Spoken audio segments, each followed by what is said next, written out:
Nous nous tenons debout pour lire la parole de Dieu. Nous sommes dans le livre de Ruth. Ruth, chapitre 4, nous lirons du 13e verset jusqu'au 17e verset.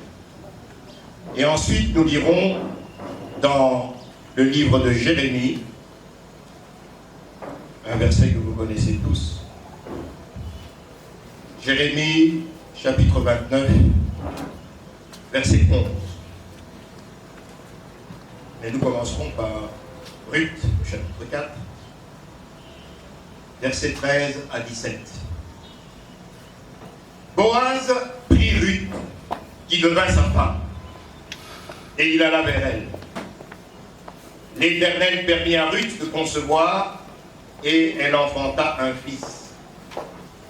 Les femmes dirent à Naomi, « Béni soit l'Éternel qui ne t'a point laissé manquer aujourd'hui d'un homme ayant droit de rachat et dont le nom sera célébré en Israël. Cet enfant restaurera ton âme et sera le soutien de ta vieillesse, car ta belle-fille d'elle l'a enfanté. Elle qui vaut mieux pour toi que 7 fils. » Naomi prit l'enfant et le mit sur son sein, et elle fut sa garde. Les voisines lui donnèrent un nom en disant, « Un fils est né à Naomi. Un fils est né à Naomi. » Et elles l'appelèrent Obed. Ce fut le père d'Isaïe, père de David. Jérémie chapitre 29, verset 11. « Car je connais les projets que j'ai formés sur vous, dit l'Éternel, projets de paix et non de malheur, afin de vous donner un avenir et de l'espérance. » Nous nous asseyons dans la présence du Seigneur. Tout le monde tel que nous sommes ici, chacun d'entre nous, nous avons un rêve. Nous avons des projets. Nous avons quelque chose que nous aimerions réaliser dans notre vie. Mais il arrive des moments où les choses se passent tellement mal dans notre vie où nous ne croyons plus à notre rêve. Et on se pose la question, est-ce que le Dieu que je sers, le Dieu que j'invoque, est-ce que ce Dieu existe toujours? Et à ce moment-là, je ne sais pas comment c'est pour vous. Mais moi, j'ai 2 petits bonshommes qui sont toujours sur mes épaules ici. Et ce sont eux qui soufflent dans mon oreille. Et dis, quoi tu as demandé, tu as dit? Où est ton Dieu? Il ne réagit pas. Mais j'ai un autre bonhomme qui est plus costaud de l'autre côté. Et lui dit, tais-toi. Alléluia. Je ne sais pas. C'est peut-être la même chose dans ta vie. Parce que le combat que nous avons, il n'est pas au ciel, il n'est pas sous la terre. Il est entre tes 2 oreilles. Alléluia. Amen. Je connais les projets que j'ai formés pour toi. C'est une promesse que Dieu t'a faite. Et il ajoute, c'est un projet de bonheur, pas un projet de malheur, pour te donner de l'espérance et te donner un avenir. Tout le monde a une espérance. Chacun d'entre nous a une espérance. Il espère quelque chose. Mais la vie que tu es en train de mener aujourd'hui, les situations que tu es en train de traverser aujourd'hui, peuvent te faire croire que cela n'arrivera jamais. Mais Dieu te dit, lorsque tout est terminé, ça tournera toujours à ton avantage. Dieu dit au verset 12, Lorsque j'aurai réalisé, tu m'invoqueras. Je t'écouterai et je te répondrai. Alléluia. Et souvent, nous sommes tellement excités sur les rêves que nous sommes en train de voir. On rêve ces choses, on veut qu'elles se passent tout de suite. Alléluia. Mais Dieu n'a pas dit que ça se passera maintenant. Dieu n'a pas dit que il connaît où il fera, il réalisera tes projets au milieu de ta vie, à un instant donné de ta vie.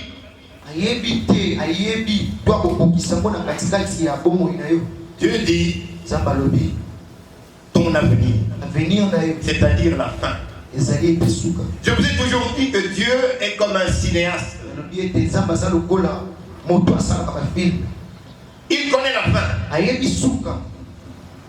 Il connaît le début. Il connaît le milieu. Et il connaît la fin. Toi, tu ne connais pas la fin. C'est ça ton avenir. C'est ça ton avenir. C'est ça ton rêve.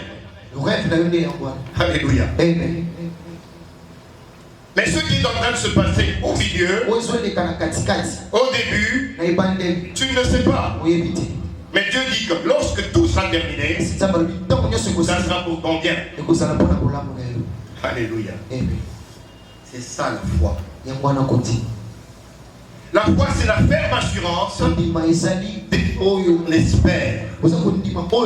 Des choses qui sont dans le futur lointain. On les espère. Mais la Bible ajoute, c'est la démonstration des choses qu'on ne voit pas.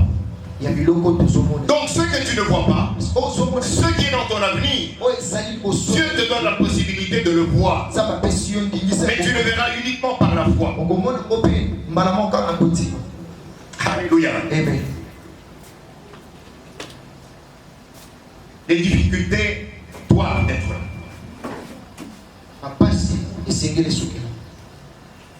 Les épreuves doivent être là. Il y en aura. Vous savez quoi? Lorsque je voyage, je prends l'avion.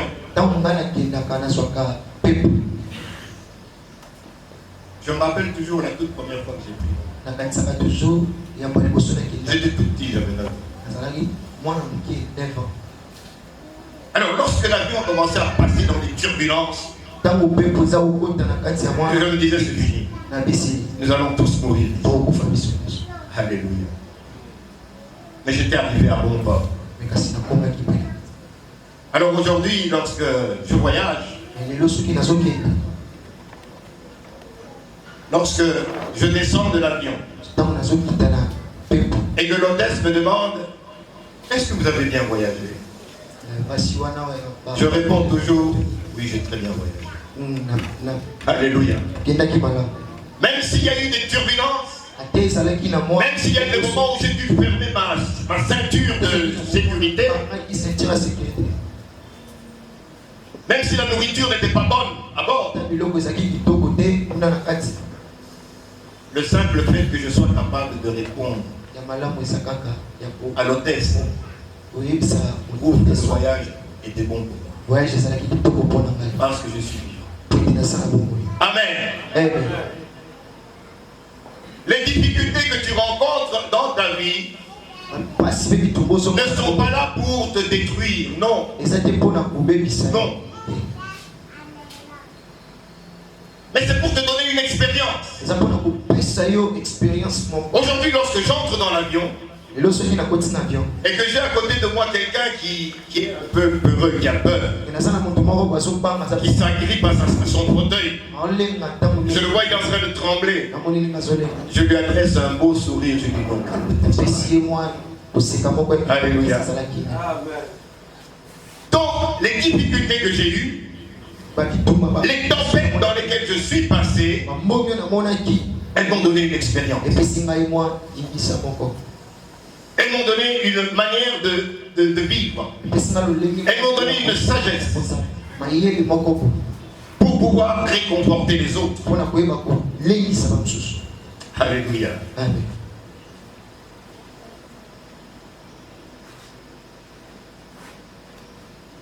L'avantage qu'on a d'être plus âgé,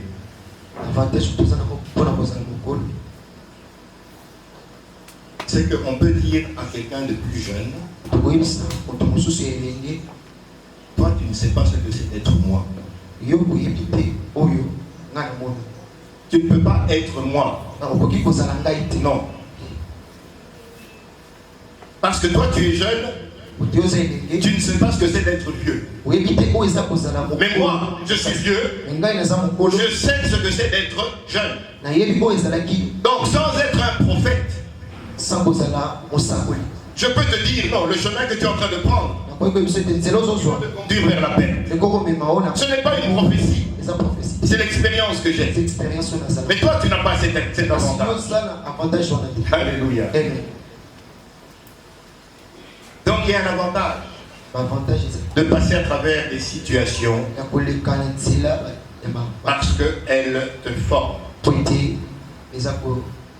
Donc tu auras peut-être des tribulations dans ta vie, tu traverseras des turbulences, mais tu pourras utiliser tout cela, ces expériences-là, pour te réconforter encore, pour dire ça aussi, ça va passer, comme c'était passé la dernière, ça passe.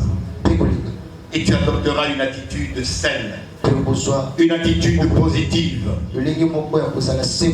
Comprends bien que le problème, ce n'est pas les difficultés que tu es en train de traverser. Non, ce n'est pas ça le problème. Le problème, c'est comment tu réagis par rapport à ces difficultés. Comment ton être intérieur, ton véritable moi, réagit par rapport à la difficulté. Parce que tu peux traverser les difficultés que quelqu'un d'autre. Et lui, il s'en sort très bien, il dit non, ça va. Mais toi, tu es détruit. Ce sont les mêmes problèmes. Dans le même avion. Moi, je suis tranquille. Et mon voisin a peur. La peur vient de ce qu'on attend. Quand tu attends quelque chose, tu attends quelque chose, alors tu as peur. C'est quelque chose de mauvais. Tu prends l'avion, tu t'attends à ce que l'avion peut s'écraser. C'est ça qui te fait peur. Mais quelqu'un qui a l'expérience, il dit non, c'est normal. C'est une turbulence, tout simplement, ça va passer. Il est calme. Donc c'est comment toi tu réagis dans les épreuves. C'est ça qui est un problème. Et la peur, le fait que les projets que tu as forgés, que tu voulais faire et que ça ne se produit pas, avec le temps ça va créer en toi de la frustration. Tu vas te sentir frustré parce que les choses ne vont pas comme tu t'y attendais. Mais plus tu auras des difficultés, plus tu auras de l'expérience, tu diras non, lorsque tout cela va passer, lorsque la tempête va passer, tout ira bien. Ton être intérieur demeurera toujours en paix. Alléluia. Tout ça, c'est parce que je veux introduire le texte que nous venons de lire maintenant. Nous avons lu dans le livre de Ruth. Le texte nous présente deux femmes, deux mères, deux mamans. Alléluia. Il y en a une qui est plus âgée. Elle s'appelle Naomi. Naomi veut dire la joie. Comme ma fille, la joie. Naomi est une femme âgée qui est passée à travers toute l'expérience de la vie. Elle est passée par toutes les tribulations, toutes les tempêtes de la vie. Et elle a gagné en expérience. L'autre femme, c'est une jeune maman. Une jeune femme. Ruth.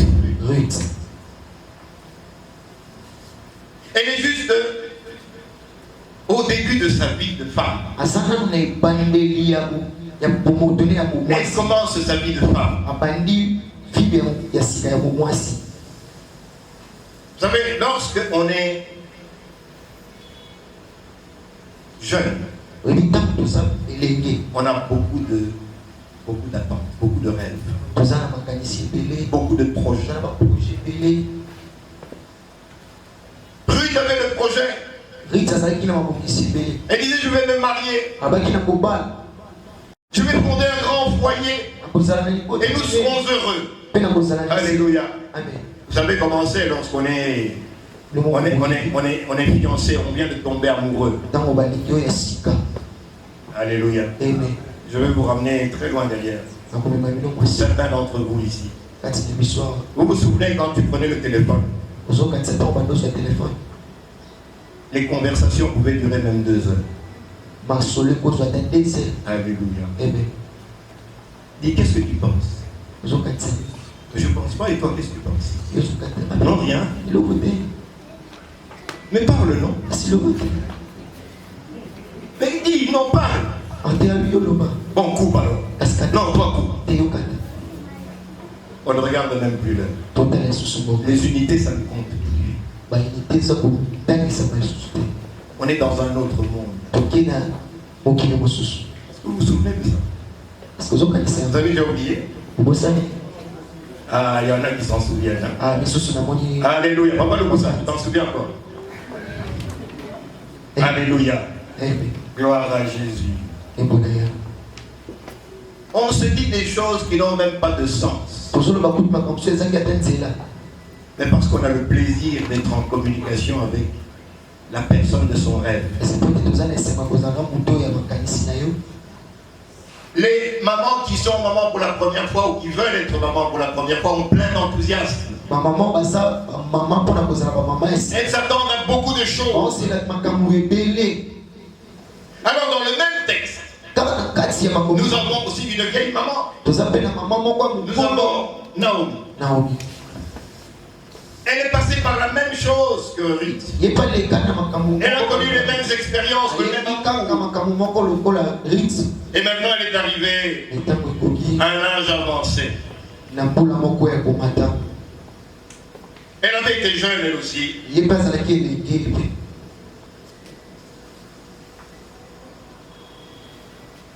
Elle avait été jeune, maman. Elle avait fait des projets. Mais les choses ne se sont pas passées comme elle l'avait espéré. Comme elle l'avait projeté. Voilà qu'il y a une famine qui vient frapper maintenant Bethléem. Lorsqu'elle s'est mariée, elle ne s'imaginait pas qu'il y aurait une famine qui allait l'obliger à quitter sa patrie pour aller ailleurs, pour fuir tout simplement la famine. Elle pensait avoir une maison où tout est calme, avec des enfants qui courent dans le jardin. Elle est là dans la cuisine en train de les regarder. Elle mène une vie joyeuse, heureuse. Un mari attentionné qui est toujours à côté d'elle. Mais les choses se sont avérées être différentes. La famine n'était pas dans son plan. Ce n'était pas dans son projet. Alléluia. Alors la famine est là. Elle est obligée de partir. Ce sont les choses auxquelles tu ne t'attends pas. Ce sont celles-là qui peuvent te briser le cœur. Un fiancé qui t'abandonne alors que tu avais projeté de te marier avec, c'est ça qui va te briser le cœur. Alléluia. Un comportement que tu ne t'attendais pas à avoir, un tel comportement, ça arrive dans ta vie, ça va te briser le cœur. Ce qui sort de ce que tu avais prévu, ce que tu avais projeté, c'est ça qui nous brise le cœur.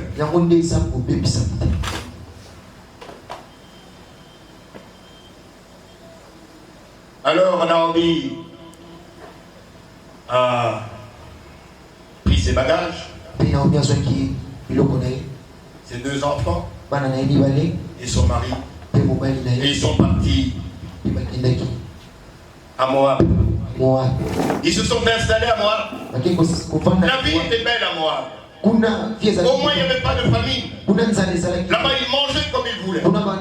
Ils buvaient comme ils voulaient. Alors ils pensaient que tout est très bien.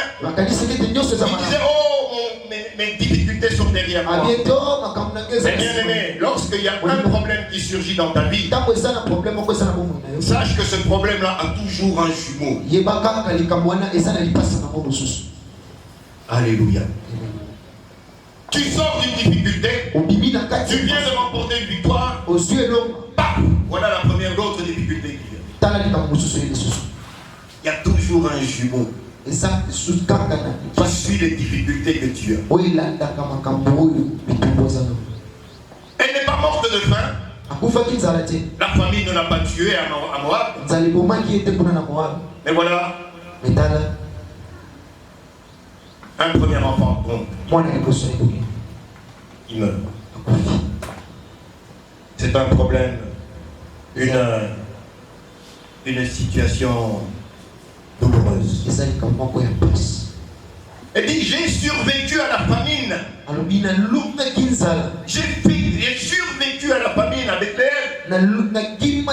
Bethléem. Parce que je ne voulais pas que mes enfants meurent. Mais voilà, j'arrive ici là où il y a tout. Et je perds un enfant. Elle n'avait pas fini de parler, le deuxième enfant meurt. Et puis le mari meurt. Le mari meurt aussi. Les rêves, tous ses rêves sont brisés. Tout ce qu'elle avait projeté, tout ce qu'elle avait planifié, tout ça a volé en éclats. Maintenant, c'est une survivante. Elle est en train de survivre à la famine, aux difficultés. Elle survit.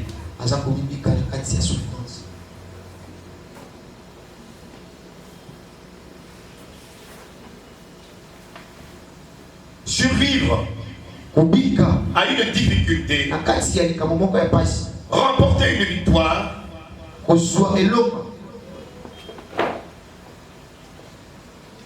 c'est ce qui motive un homme. C'est ça qui te permet d'aller de l'avant. C'est difficile. Alléluia. Amen. Toutes ces épreuves-là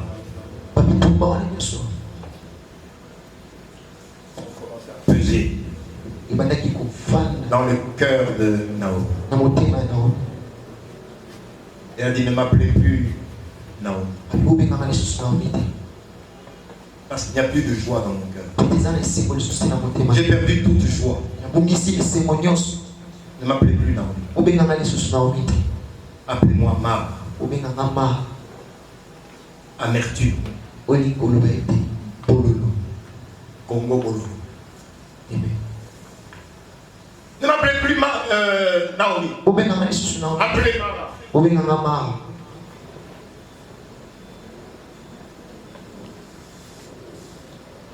La douleur peut vous faire oublier qui. Viens ton voisin.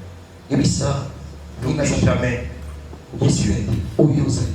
Ne laisse pas les difficultés te faire oublier qui tu es. Le nom que tu portes porte une destinée. Ton nom porte une destinée. Espoir, ton nom porte une destinée. C'est l'espérance. La joie, ton nom porte une destinée. Tu seras joyeux. Le nom porte une destinée. Ne change pas de nom. À moins qu'on t'ait donné un nom ridicule comme on donne parfois dans nos familles africaines. Alléluia. Quand tu viens au Seigneur, ce nom-là, il faut le changer. Comme Abraham a changé, il est devenu Abraham. Saül est devenu Paul. Oui, c'est la nouvelle destinée. Alléluia. Ton nom porte ta destinée. Alors ne change pas de nom. Et ne fais pas de projet. Ne fais pas des projets à toi. Ne fais pas de projets en dehors de Dieu. Alléluia. Tu sais, si tu veux faire rire Dieu, il faut lever les mains au ciel et lui dire, Seigneur, voilà mon projet. Il va rigoler. Il va rigoler. Il va dire, ah bon, tu as des projets. Mais moi je te dis, moi je connais les projets que j'ai formés. Alléluia. Quels sont les projets que tu as? Est-ce que vous comprenez ce que je suis en train de dire?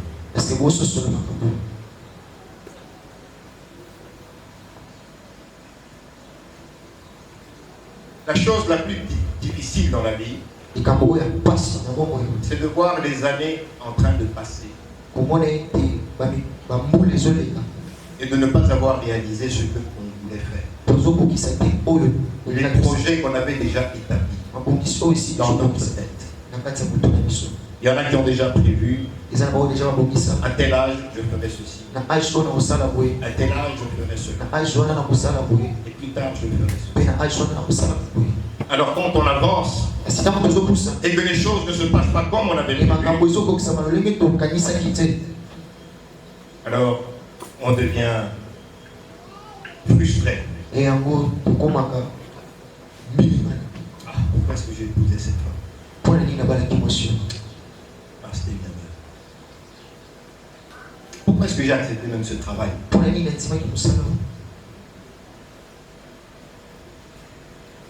Alors, il y a quelque chose qui commence à se passer dans notre tête. Tu entres maintenant dans le domaine des si. Ah, si j'avais su. Si j'avais fait comme ça. Combien d'entre vous se sont déjà posé la question de savoir comment leur vie aurait été si à un moment donné ils avaient décidé de tourner à gauche plutôt qu'à droite? Quel aurait été le cours de leur vie? Mais le problème c'est que nous avons des projets et nous voulons que Dieu projette pour venir satisfaire nos rêves.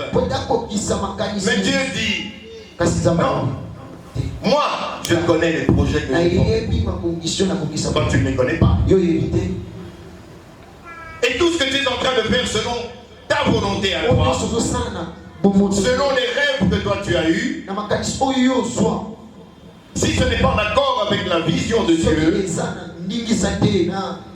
ne se produira pas. Ça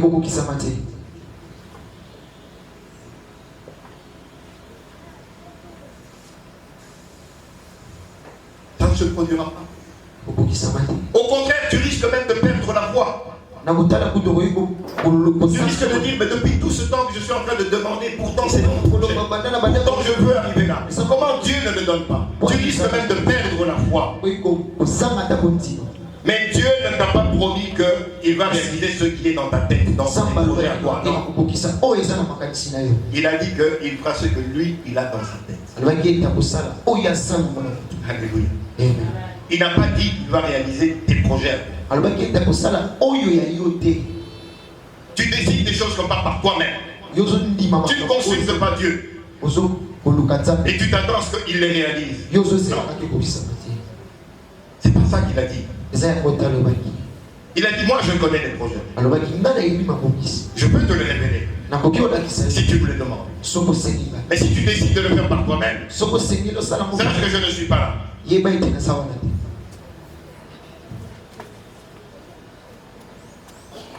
Alors les difficultés ont trouvé Naomi. À Moab, elle a changé de nom.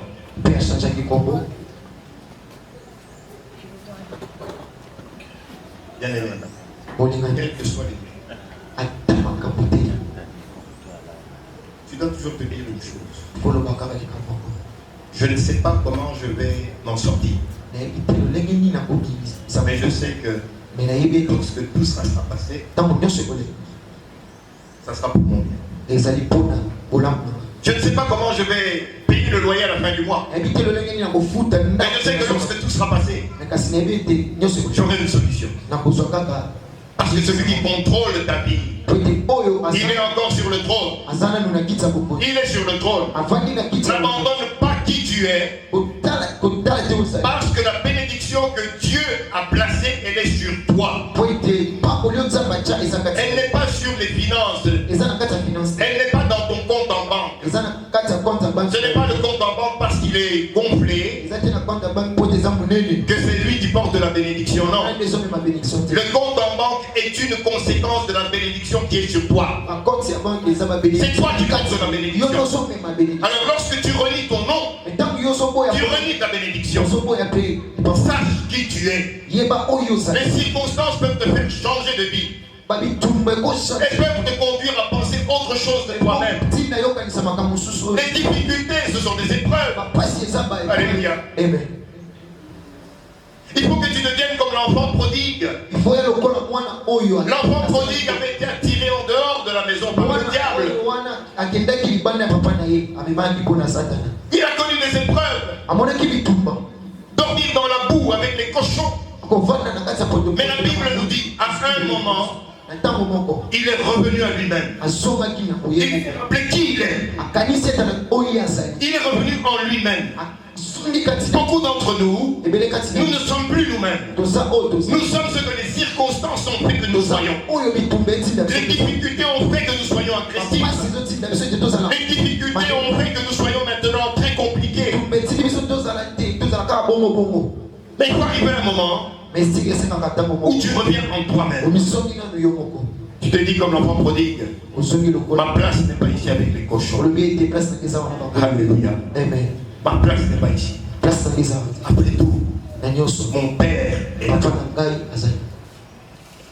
Je retournerai à mon père. Bien aimé, n'oublie jamais qui tu es.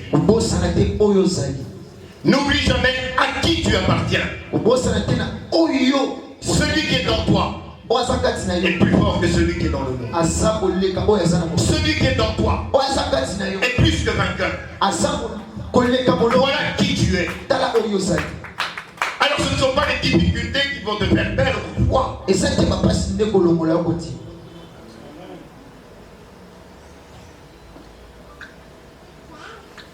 Alors elle a dit, ne m'appelez plus Naomi. Appelez-moi Mara. Elle a changé de nom parce qu'elle était déçue. Elle était troublée.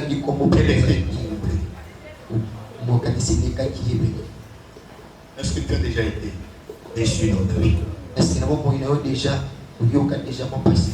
que tu as déjà été déçu dans ta vie?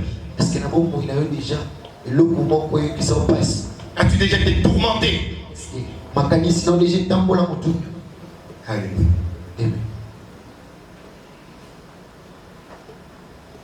En train de te poser la question, tu ne dors plus, si j'avais fait ça. Ah, si je n'avais pas été là-bas, je ne serais pas malade aujourd'hui. Si je n'avais pas fréquenté telle fille, je ne serais pas aujourd'hui comme ça. Tu vis maintenant dans les cieux.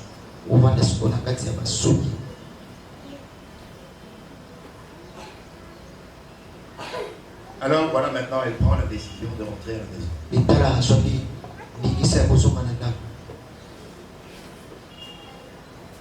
Et là, le petit bonhomme sur son épaule commence à lui parler.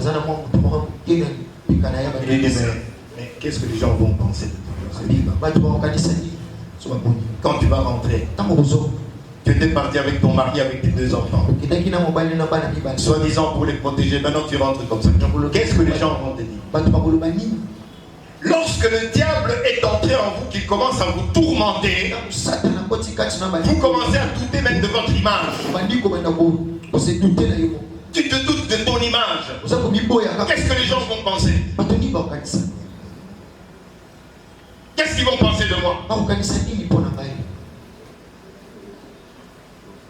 Donc l'amertume te fait perdre la confiance en toi-même.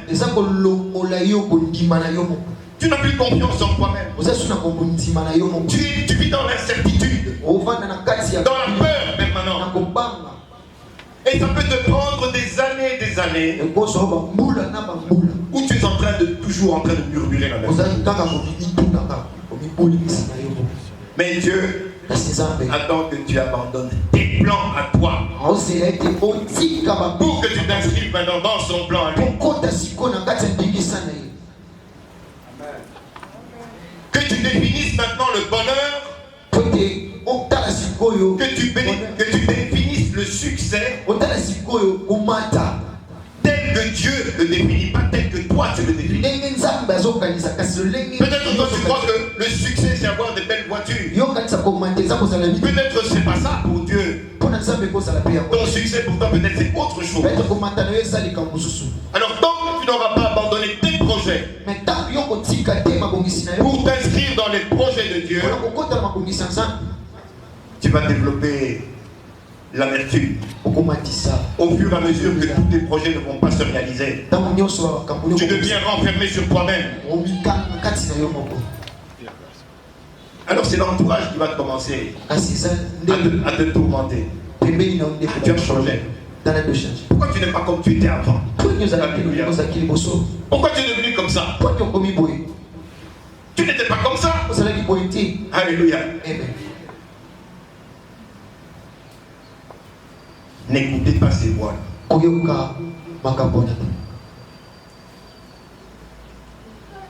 Il faut une attitude de foi. La foi ne regarde pas dans le rétroviseur. La foi n'a pas de marche arrière, non. La foi c'est aller de l'avant. C'est aller de l'avant. Je suis comme ça. Je pars. Naomi a connu tout ce qu'elle a connu. Mais elle prend la décision, elle dit je vais partir. Ceux qui veulent me rappeler mon passé. Ceux qui veulent me dire pourquoi tu as changé. Pourquoi tu es parti, tu reviens maintenant bredouille sans rien. Après toutes ces années, je ferme les oreilles. La foi n'a pas de marche arrière. La foi va toujours de l'avant. Oubliant les choses qui sont passées, je cours vers un but. Alléluia. Philippiens chapitre 3 verset 13. Oubliant les choses passées, je cours vers devant, vers un but. C'est ça l'attitude d'un homme de foi. Ce qui est passé est passé. Tu n'as aucun moyen de le ressusciter. C'est passé. Marche maintenant par la foi. Alléluia. Amen. Alléluia. Amen. Alors elle décide de rentrer. Elle appelle ses deux belles filles. Il y avait Ruth et Orpa. Il dit mes filles, moi je rentre chez nous. Rentrez aussi dans vos maisons. Rentrez chez vos parents. Ruth dit, moi je n'ai pas de maison là où je vais rentrer. Là où tu iras, moi je vais. Ton Dieu sera mon Dieu. Ton peuple sera mon peuple. Là où tu mourras, moi aussi je mourrai. Dis mais ma fille, mais regarde l'âge que j'ai. Je ne peux plus avoir des enfants. Vous venez de t'épouser. Même si par hasard, par miracle, Dieu me donne un enfant. Mais combien de temps tu vas attendre pour qu'il soit assez grand? Là où tu iras, moi aussi j'irai. Ça c'est l'image de Jésus-Christ. C'est l'image de l'Église. Les païens que nous étions, nous nous sommes unis à Christ pour devenir le peuple de Dieu.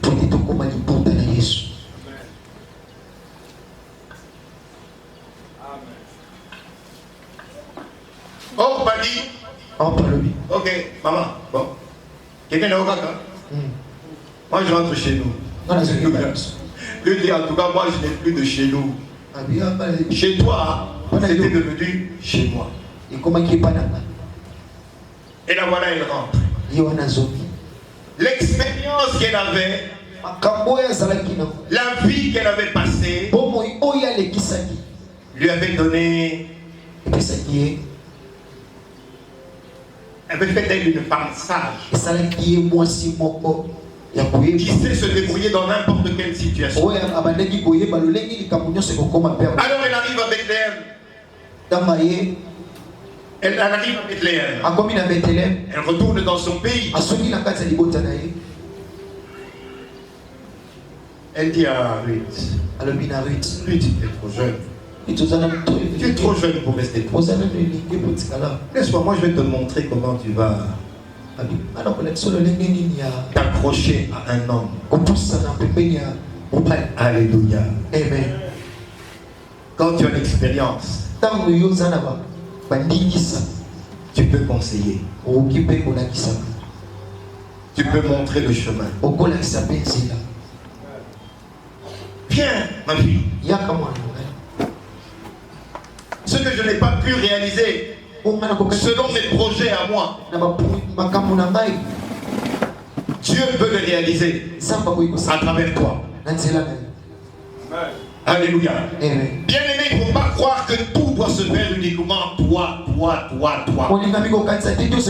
Lorsque tu as une option trop sur toi-même, tu ne pourras jamais succéder dans la vie. Tu ne pourras jamais aller loin dans la vie. Mais lorsque tu es capable de penser aux autres, Dieu va te bénir. Parce que Dieu peut te bénir s'il peut faire quelque chose pour les autres. Amen. À travers toi. Amen. Mais s'il sait que ce qu'il te donne ne peut pas servir aux autres, il ne te donnera rien. Amen. Retenez ceci. Écrivez-le dans votre livre. Si vous n'allez rien retenir de tout ce que j'ai prêché aujourd'hui jusque-là, gardez au moins cela. Les égoïstes ne prospèrent jamais. Amen. Je répète encore. Les égoïstes ne réussissent jamais dans la vie. Regarde autour de toi.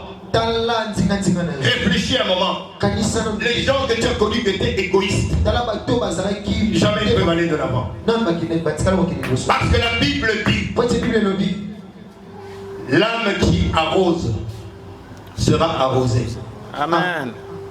L'âme qui engraisse sera engraissée. Si tu arroses, tu seras arrosé. Amen. Le monde a transformé cela. C'est faux. Amen. Alléluia. Amen. Oh, beta goto. Oh, beta nini, chez ceux qui Béni. beta pe. Les sapunda, punda golei sayo. C'est faux. Alléluia. Amen. L'âme qui arrose sera arrosée. Pourquoi? Parce que Dieu dit, les égoïstes ne prospéreront jamais. Nous allons au flambeau.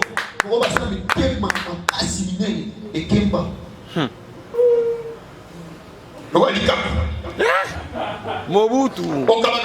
Flambeau. Amen. Alléluia. Amen. Alors Ruth dit, j'ai trop pensé à moi-même.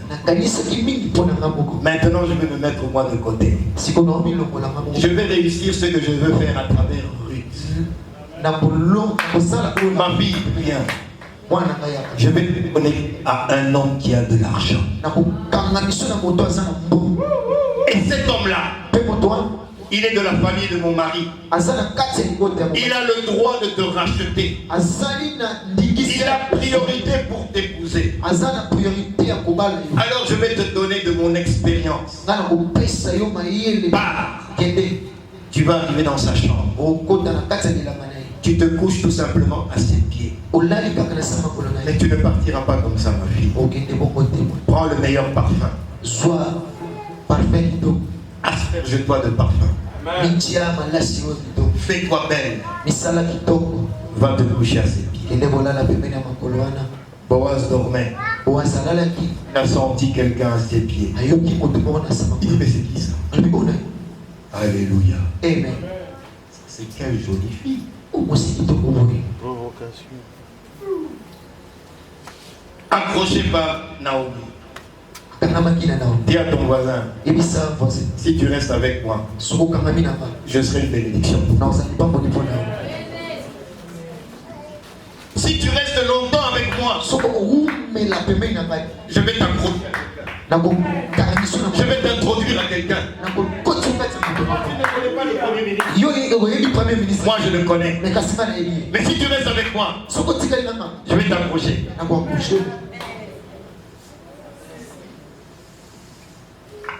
Alléluia. L'égoïste ne prospérera jamais. Il n'aura pas de connexion.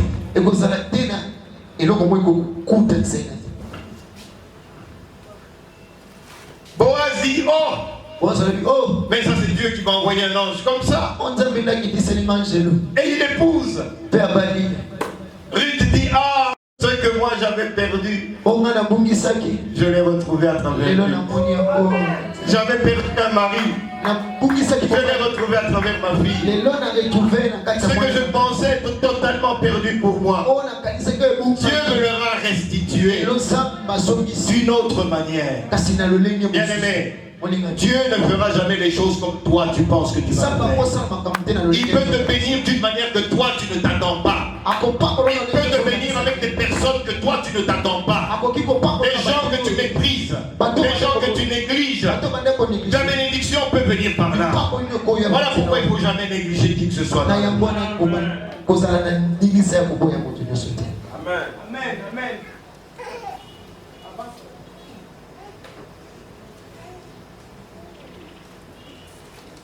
Et il dit, voilà. Dieu va me bénir. Parce que j'ai cessé de penser à moi. Parce que j'ai voulu faire du bien à quelqu'un d'autre. Bien aimé, toi qui étais très compliqué pour donner à ton ami, dis-lui une leçon aujourd'hui. Partage le peu que tu as. Ça ne dépend pas de la quantité que tu as. C'est le geste. Voilà pourquoi la femme qui avait donné juste une pièce, elle avait eu beaucoup plus de prix aux yeux de Dieu que les pharisiens qui donnaient qui signaient des chèques. C'est l'attitude du cœur. C'est ça que Dieu regarde. Alléluia. Alors un beau jour, Ruth vient chez Naomi. Elle dit, maman, je suis enceinte. Alléluia. Amen. Naomi lui dit, moi aussi je suis enceinte. Dieu lui a dit, Naomi, cette fois-ci tu auras un enfant. Mais tu auras cet enfant sans les douleurs de l'accouchement.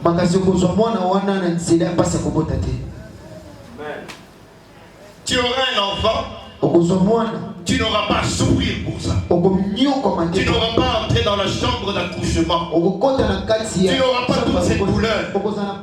Alléluia. Je te donnerai des maisons que tu n'as pas construites.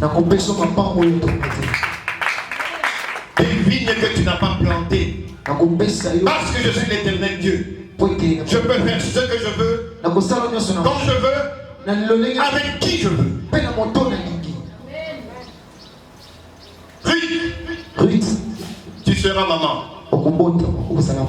Mais sans connaître les douleurs de l'enfantement.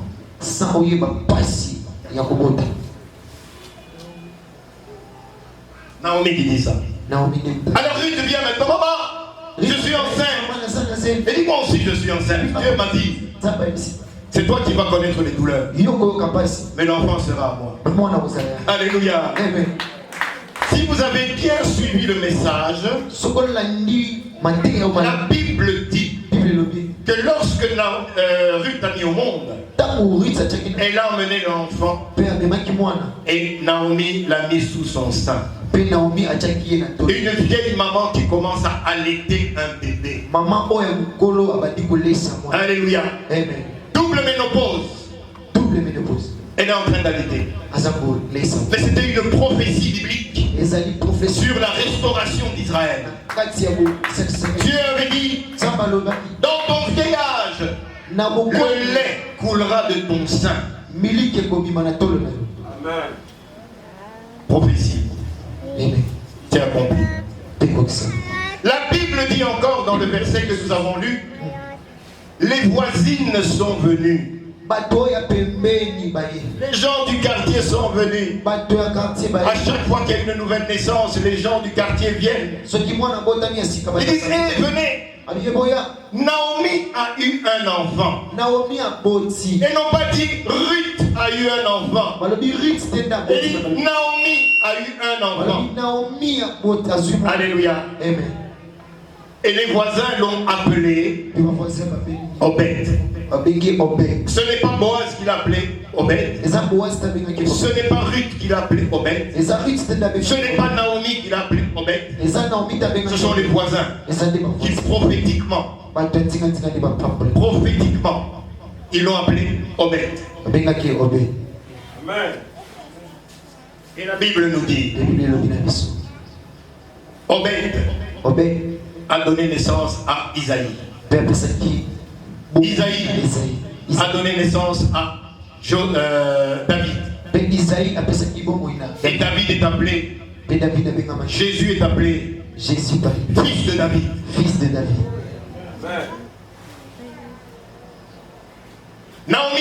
Naomi, tu aurais pu avoir tout ce que tu voulais selon les projets et les plans que toi tu avais fait. Tu allais avoir des enfants. Tes enfants allaient avoir des enfants. On allait t'appeler grande maman. Alléluia. Amen.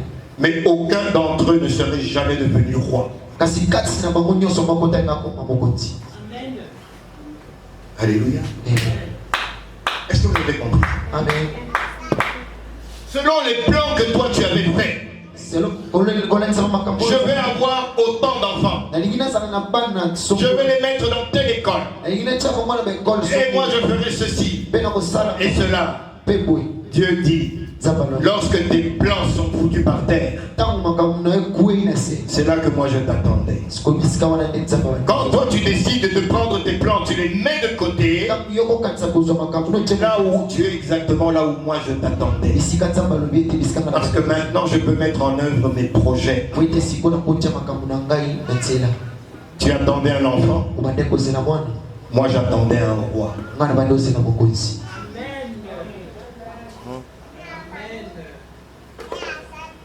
Est-ce que vous comprenez ça? Bien aimé, il y a quelque chose que toi tu es en train de chercher. Et Dieu est en train de chercher autre chose pour toi. Et tant que tu vas t'entêter à faire ce que toi tu veux, eh bien tout va s'effondrer un jour. À ce moment-là, Dieu va dire voilà. Moi je commence toujours à partir de zéro. Maintenant tu me permets de pouvoir agir. Alléluia. Amen.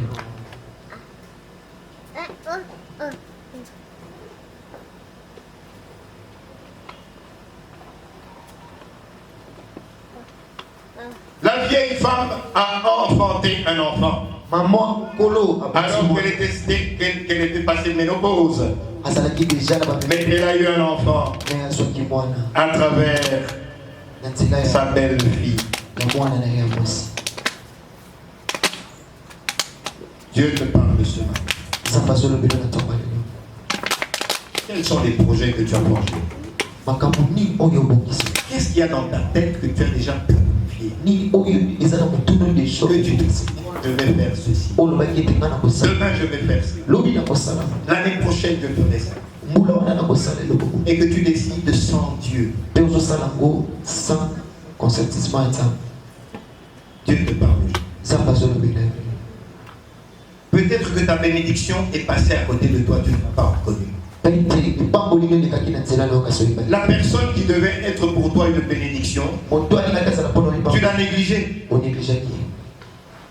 Et en la négligeant, tu ne fais que retarder la main de Dieu dans ta vie. Parce que ce que Dieu a promis, il accomplira toujours. Mais alors, il peut l'accomplir maintenant. Ou il peut l'accomplir lorsque tu seras battu avec tes projets. Lorsque tu auras finalement compris que ça ne sert à rien, que je n'avance pas, et que tu te décides, Seigneur, je remets tout entre tes mains. Fais de moi ce que tu veux. Non pas ma volonté, mais que ta volonté à toi soit faite. Lorsque tu seras à ce moment-là, Dieu te dira, je connais les projets que j'ai formés. Ce sont des projets de bonheur, pas des projets de malheur.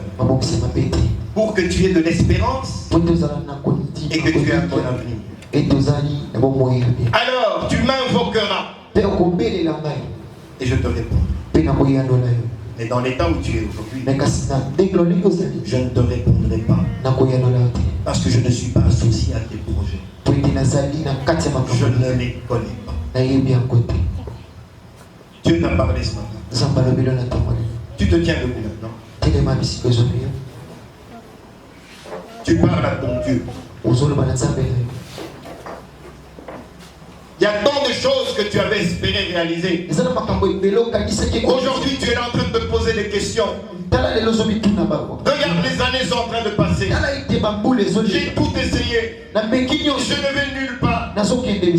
Dieu te dit, les projets que j'ai pour toi, toi tu ne les connais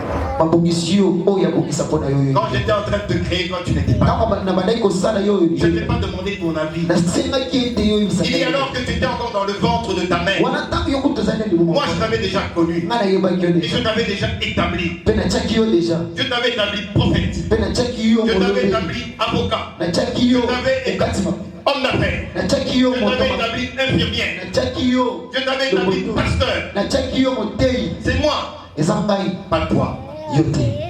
Parle à ton Dieu. Repends-toi pour toutes les choses que tu as faites en dehors. Et abandonne à Dieu maintenant ta vie. Prie. Prie. Avec des larmes si tu le veux. Ne t'occupe pas de ton voisin. Il s'agit de ton avenir. Toi, face à ton Dieu. Parle-lui. Parle-lui. Ouvre la bouche, allez, parle-lui. Allez, alors que nous appelons la chorale qui vient ici. Parle à ton Dieu. Parle à ton Dieu.